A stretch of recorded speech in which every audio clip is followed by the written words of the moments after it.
യഥോധർമ്മ സ്തതോ ജയ. ഭക്തസജ്ജനങ്ങളെ പ്രണാമം. തുടർന്ന് വരുന്ന മഹാഭാരത കഥകളിൽ കഴിഞ്ഞ ഭാഗത്ത് ഞാൻ പാഞ്ചാലിയെ പാണ്ഡവർ 5 പേരും ചേർന്ന് വിവാഹം കഴിക്കുന്ന ഭാഗമാണ് പറഞ്ഞു നിർത്തിയത്. തുടർന്ന് ഏതാനും നാളുകൾ രാജകുമാരന്മാരായി തന്നെ പാഞ്ചാലദേശത്ത് പാണ്ഡവർ വസിക്കാനിടയാവുകയും ഈ സമയത്ത് ഹസ്തിനപുരി കൊട്ടാരത്തിലെ ചാരന്മാർ മുഖേന പാഞ്ചാലദേശത്ത് ദ്രൗപദിയുടെ സ്വയംവരം നടത്തിയത് പാണ്ഡവരാണെന്നും സ്വയംവര പന്തലിൽ അലോഹ്യമുണ്ടാക്കാൻ ശ്രമിച്ച മറ്റ് രാജാക്കന്മാരെ യുദ്ധത്തിലൂടെ തോപ്പിച്ച് പറഞ്ഞയച്ചത് അർജുനനും ഭീമനുമാണ് എന്ന സത്യം ചാരന്മാർ മുഖേന ദുര്യോധനൻ അറിയാനിടയാവുകയും ദുര്യോധനനും കൂട്ടാളികളും വളരെയധികം വ്യസനിക്കുകയും ചെയ്തു. കാരണം അരക്കില്ലത്തിൽ ബന്ധു മരിച്ചുപോയി പാണ്ഡവർ എന്ന് ഹസ്തിനപുരി കൊട്ടാര നിവാസികളും ദുര്യോധനാദികളും വിശ്വസിച്ചിരുന്നു. ആ വിശ്വാസത്തിന് ഭംഗം വന്നിരിക്കുന്നു. മാത്രവുമല്ല, പാണ്ഡവർ ജീവിച്ചിരിക്കുന്നു എന്ന സത്യം കൗരവരെ കിടിലം കൊള്ളിക്കുക എന്നത് പാഞ്ചാലൻ പാണ്ഡവരുടെ ബന്ധുവായി എന്ന സത്യവും കൂടെ ഉൾക്കൊണ്ടപ്പോൾ ഇനി എങ്ങനെയാണ് പാണ്ഡവരെ നേരിടുക, ഏത് വിധേനയും പാണ്ഡവരെ നശിപ്പിച്ചേ തീരൂ എന്ന് ദുര്യോധനനും കൂട്ടാളികളും അങ്ങനെ ആലോചിച്ചിരിക്കുന്ന സമയത്ത് ഹസ്തിനപുരി കൊട്ടാരത്തിൽ പാണ്ഡവർ മരിച്ചിട്ടില്ല എന്നറിയാവുന്ന ഏക വ്യക്തിയായ വിതുരർ മനസ്സാൽ വളരെയധികം സന്തോഷിക്കുന്ന നിമിഷമായിരുന്നു അത്. കാരണം പാണ്ഡവർ പാഞ്ചാലദേശത്ത് പാഞ്ചാലൻ്റെ ബന്ധുവാവുകയും ദ്രൗപദിയെ സ്വന്തമാക്കുകയും ചെയ്തു എന്ന കാര്യം അറിഞ്ഞ വിതുരർക്ക് വളരെയധികം സന്തോഷമുണ്ടായി. വിതുരർ ഒരു കാര്യം ചെയ്തു. നേരെ ധൃതരാഷ്ട്ര മഹാരാജാവിൻ്റെ മുന്നിൽ വന്ന് ഇപ്രകാരം പറഞ്ഞു: ഹേ മഹാരാജാവേ, അങ്ങ് പാഞ്ചാലദേശത്ത് ദ്രൗപദിയുടെ സ്വയംവരം കഴിഞ്ഞിരിക്കുന്നു.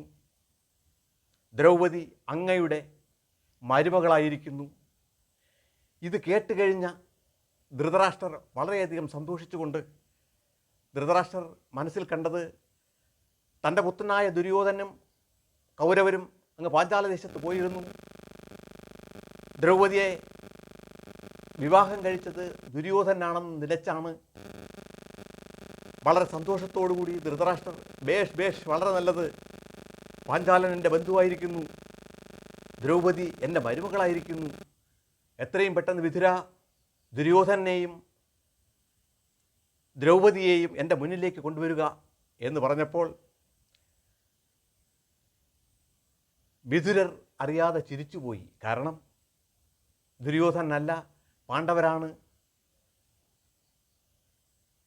ദ്രൗപദിയെ വിവാഹം കഴിച്ചു എന്ന വസ്തുത അറിയാവുന്ന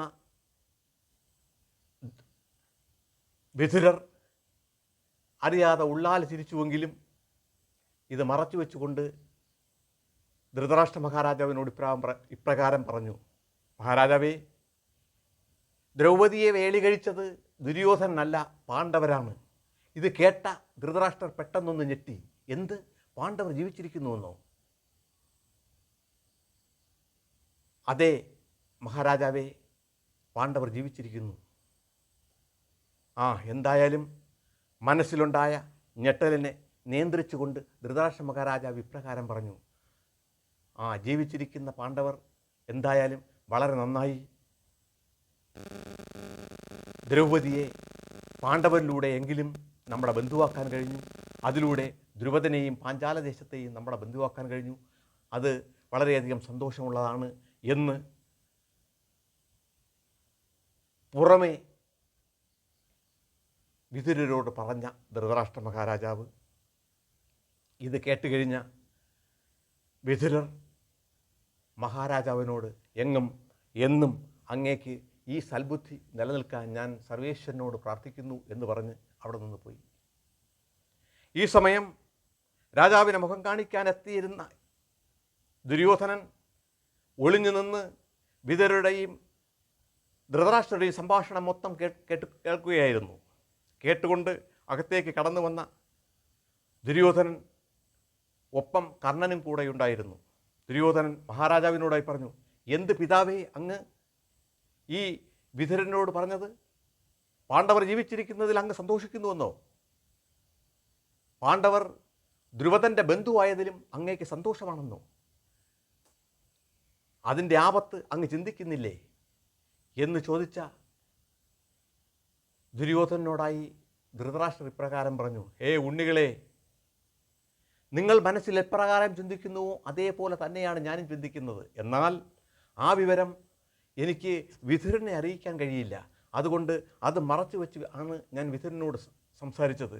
നിങ്ങളുടെ മനസ്സിൽ എന്താണോ, ഞാൻ എന്താണ് ചെയ്യേണ്ടത് എന്ന് നിങ്ങളങ്ങ് പറഞ്ഞാൽ മതി, അതനുസരിച്ച് ഞാൻ പ്രവർത്തിച്ചു കൊള്ളാമെന്നു. ഇത് കേട്ടപ്പോൾ ദുര്യോധനൻ പറഞ്ഞു, ഏത് വിധേനയും നമുക്ക് ഭീമനെ നിഗ്രഹിക്കണം. ഭീമനാണ് പാണ്ഡവരുടെ ശക്തി. അല്ലെങ്കിൽ പാണ്ഡവരെ പരസ്പരം എങ്ങനെയും കലഹിപ്പിക്കണം. ഇതുമല്ലെങ്കിൽ പാണ്ഡവരെയും ദ്രുപദനെയും തമ്മിൽ അകറ്റാൻ വേണ്ടുന്ന ഏർപ്പാടുകൾ നമ്മൾ ചെയ്യണം. എന്ത് വില കൊടുത്തും ഇതിലേതെങ്കിലുമൊക്കെ ഞാൻ ചെയ്യും. ഇത് കേട്ടുകൊണ്ട് ദുര്യോധനൻ അടുത്ത് നിന്ന കർണൻ ഇപ്രകാരം പറഞ്ഞു, ദുര്യോധന, നീ ബാല്യകാലം മുതൽ പാണ്ഡവരെ നശിപ്പിക്കുന്നതിലേക്ക് വേണ്ടിയുള്ള പല പദ്ധതികളും ആസൂത്രണം ചെയ്തുകൊണ്ടിരിക്കുന്നു. എന്തായി? എന്ത് നടന്നു? ഒരു കാരണവശാലും നിനക്ക് ഭീമനെ നിഗ്രഹിക്കാനും കഴിയില്ല, പാണ്ഡവരെ തമ്മിൽ പിണക്കാനും കഴിയില്ല. അവർ യുധിഷ്ഠിരൻ എന്ത് പറയുന്നുവോ അത് അനുസരിച്ച് യുധിഷ്ഠിരൻ്റെ പിന്നാലെ നടക്കുന്നവരാണ്. ഒരു കാരണവശാലും അവരെ പരസ്പരം അകറ്റുക എന്നത് നിന്നാൽ സാധ്യമല്ല. മാത്രവുമല്ല, ഇനി ദ്രുപദനെ ഒരു കാരണവശാലും പാണ്ഡവരുമായി പിണക്കിക്കാനും നീ വിചാരിച്ചാൽ കഴിയില്ല. പിന്നെ എന്താണ് ഇതിനൊരു മാർഗമെന്ന് നീ തന്നെ പറ എന്ന് കർണനോട് പറഞ്ഞ ദുര്യോധനോട് കർണൻ തിരിച്ചു പറഞ്ഞു, നമുക്ക് പാണ്ഡവർ പാഞ്ചാലദേശത്ത് വേരുറയ്ക്കുന്നതിന് മുമ്പ് ചതുരംഗപ്പടയോടുകൂടി പാഞ്ചാലത്തെത്തി പാഞ്ചാലിനെ ആക്രമിച്ച് കീഴ്പ്പെടുത്തി പാണ്ഡവരെ പിടിച്ചു കെട്ടി കൊണ്ടുവന്ന് നമ്മുടെ തടങ്കലിലാക്കണം. ഇത് കേട്ടുകഴിഞ്ഞ് ധൃതരാഷ്ട്ര മഹാരാജാവ് തന്നെ ചിരിച്ചു. കർണ, നീ പറയുന്നത് ധീരന്മാർക്ക് യോജ്യമായ കാര്യങ്ങളാണ്. നീ ധീരനല്ല എന്ന് ഞാൻ പറയുന്നില്ല. പക്ഷേ നിന്നാൽ മാത്രം സാധ്യമാകുന്ന കാര്യങ്ങളൊന്നുമല്ല ഈ പാണ്ഡവരെ പിടിച്ചു കെട്ടുക എന്നതും ദ്രുപദനെ തോൽപ്പിക്കുക എന്നതും. ആയതിനാൽ ഞാൻ ഭീഷ്മരെയും ദ്രോണരെയും വിതുരരെയും ഒക്കെ വിളിച്ചു വരുത്തി എന്താണ് വേണ്ടെന്ന് ആലോചിച്ച് അതനുസരിച്ച് പ്രവർത്തിക്കാം എന്ന് പറയുകയും എത്രയും പെട്ടെന്ന് രാജദൂതന്മാരെ അയച്ച് ഭീഷ്മരെയും ദ്രോണരെയും വിതുരരെയും രാജാവിൻ്റെ മുന്നിലെത്തിച്ച് പാണ്ഡവർ ജീവിച്ചിരിക്കുന്നു എന്ന സത്യവും ദ്രുപദൻ്റെ പുത്രിയായ ദ്രൗപദിയെ അവർ വിവാഹം കഴിച്ച കാര്യങ്ങളുമെല്ലാം ഭീഷ്മരെയും ദ്രോണരെയുമൊക്കെ അറിയിച്ച് ഇവരുടെ, അതായത് ദുര്യോധനാദികളുടെ വ്യാകുലതകളും എല്ലാം അറിയിച്ച് എന്താണ് ഇതിൻ്റെ പ്രതിവിധി എന്ന് നിർദ്ദേശിക്കാൻ ആവശ്യപ്പെട്ടു. ഇത് കേട്ട് കഴിഞ്ഞ ഭീഷ്മർ മഹാരാജാവിനോട് ഇപ്രകാരം പറഞ്ഞു, ധൃതരാഷ്ട്ര, എനിക്ക് നിൻ്റെ പുത്രരായ കൗരവരും പാണ്ഡുപുത്രരായ പാണ്ഡവരും തുല്യരാണ് എന്ന വസ്തുത നിനക്കറിയാവുന്നതാണല്ലോ. മാത്രവുമല്ല, നിങ്ങൾ ഉദ്ദേശിക്കുന്നത് പോലെ ഒരു കാരണവശാലും പാണ്ഡവരെ തോൽപ്പിക്കുക എന്നത് എണ്ണത്തിൽ കൂടുതലുണ്ടെങ്കിലും കൗരവരാൽ സാധ്യമായ കാര്യവുമല്ല. ആയതിനാൽ എന്നും ശത്രുത വെടിഞ്ഞ് മിത്രങ്ങളായി ജീവിക്കുന്നതിനെക്കുറിച്ചാണ് ആലോചിക്കേണ്ടത്. അതുകൊണ്ട് ഈ ഹസ്തനപുരി രാജ്യത്തിനും രാജകൊട്ടാര നിവാസികൾക്കും വളർന്നു വരുന്ന ഉണ്ണികൾക്കും ഒരു കാരണവശാലും ദോഷം വരാതിരിക്കാൻ പാണ്ഡവരെ ഈ കൊട്ടാരത്തിലേക്ക് കൂട്ടിക്കൊണ്ടുവരികയും ഹസ്തനപുരിയുടെ പകുതി പാണ്ഡവരെ ഏൽപ്പിച്ച് അവരെ എന്നും ബന്ധുവായി തന്നെ നിലനിർത്തുകയും ചെയ്യുകയാണ് ഹസ്തനപുരിയുടെ നിലനിൽപ്പിന് ആവശ്യം എന്ന് ഭീഷ്മർ ധൃതരാഷ്ട്രരെ അറിയിക്കുകയും ഇത് കേട്ടുകഴിഞ്ഞ് ദ്രോണരും ഈ വിധത്തിൽ അഭിപ്രായം പറഞ്ഞു. മഹാരാജാവേ, ഭീഷ്മൻ പറയുന്നതാണ് സത്യം. എനിക്കറിയാവുന്നതാണ്. ഒരു കാരണവശാലും കൗരവരാൽ പാണ്ഡവരെ തോൽപ്പിക്കാൻ കഴിയില്ല. ഒരു കാരണവശാലും അവർ തമ്മിൽ എന്നും ഈ വിധത്തിൽ ശത്രുക്കളായി മുന്നോട്ട് പോകുന്നത് ഉചിതവുമല്ല. അത് ഹസ്തിനപുരിക്ക് തന്നെ എന്നും ഹാനികരമാണ്. ഈ കൊട്ടാരത്തിലും ഇവിടുള്ള ജനങ്ങൾക്കും അത് വളരെയധികം ദോഷം സംഭവിക്കും. ആയതിനാൽ എത്രയും പെട്ടെന്ന് പാഞ്ചാലദേശത്ത് നിന്ന് പാണ്ഡവരെയും ദ്രൗപദിയെയും ഈ കൊട്ടാരത്തിലേക്ക് കൂട്ടിക്കൊണ്ടുവന്ന് ഭീഷ്മൻ പറഞ്ഞതുപോലെ ഹസ്തിനപുരിയുടെ പകുതി അവരെ ഏൽപ്പിച്ച് വളരെ സന്തോഷമായി ഐക്യമായി ജീവിക്കുന്നതാണ് എല്ലാവർക്കും നല്ലത് എന്ന് ദ്രോണർ പറയുകയും ഇത് കേട്ടുനിന്ന കർണൻ വളരെ അലോസരപ്പെട്ട് പല്ലുകൾ കടിച്ചു ഞെരിക്കുകയും കൈകൾ കൂട്ടിത്തിരുവുകയും ചെയ്തു. എന്നിട്ട് ഇപ്രകാരം പറഞ്ഞു: ദുര്യോധന, നീ പിതാമഹനാണ്, ബന്ധുവാണ്, നമുക്ക് വേണ്ടുന്ന നിർദ്ദേശം തരാൻ ഉള്ളവരാണ് എന്ന് പറഞ്ഞ് ഈ വൃദ്ധന്മാരെയൊക്കെ ഇവിടെ സംരക്ഷിക്കുന്നത് അവർ ചോറിവിടെയും കൂർ അവിടെയും എന്ന രീതിയിലാണ് പ്രവർത്തിക്കുന്നത്. അവർ പാണ്ഡവരുടെ ബന്ധുവായിട്ടാണ് അഭിനയിക്കുന്നത്. ഇവരുടെ നിർദ്ദേശമൊന്നും നീ കേൾക്കേണ്ട ആവശ്യമില്ല എന്ന് പറയുകയും ഇത് കേട്ട ദ്രോണന് പെട്ടെന്ന് ദേഷ്യം വരികയും, നീജ, നീ എന്താണ് ഈ പറഞ്ഞത്? ഞാനും ഭീഷ്മാചാര്യനും ഏതെങ്കിലും വിധത്തിൽ ഹസ്തിനപുരി കൊട്ടാരത്തിനോ ഈ പിന്തുടർച്ചയ്ക്കോ ഏതെങ്കിലും ദോഷം സംഭവിക്കുന്നതിനെക്കുറിച്ച് ചിന്തിക്കുമെന്ന് തന്നെ നീ അറിഞ്ഞോ? നീ ചിന്തിക്കുന്നുണ്ടോ? നിൻ്റെ ഉള്ളിൽ പകയും വിദ്വേഷവും പാണ്ഡവരോടുള്ള അസൂയയും മാത്രമാണ് നിൻ്റെ ഉള്ളിൽ നിലനിൽക്കുന്നത്. അത് പ്രകാരമാണ് നീ ഇപ്രകാരം ജൽപ്പനങ്ങൾ നടത്തുന്നത്.